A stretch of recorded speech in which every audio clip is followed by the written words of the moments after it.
From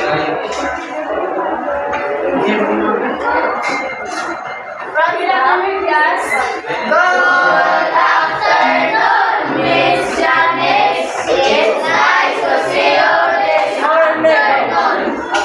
Miss Janice, can you please lead the prayer? Yes, we are ready to pray. Our Father, who art in heaven, hallowed be your name. Thy kingdom come, thy will be done, on earth as it is in heaven. Give us this day our daily bread, and forgive us our sins, as we forgive those who sin against us. Do not bring us to the test, but deliver us from evil. Amen. Once again, good afternoon, class. Good afternoon, Miss Janice. It's nice to see you this afternoon. Okay, thank you. You may now sit down. Please pick up the pieces of paper, plastic, numbers, and wrappers.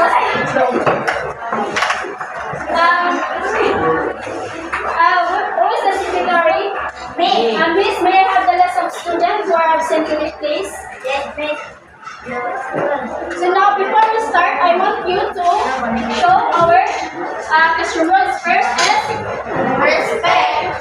Treat everyone in the classroom with respect, including your teacher and classmates. No phones unless explicitly permitted for the lecturer away all electronic devices, including phones during class time. Follow the directions. Listen carefully to instructions and follow them properly. Honesty. Be honest in all your words and interactions.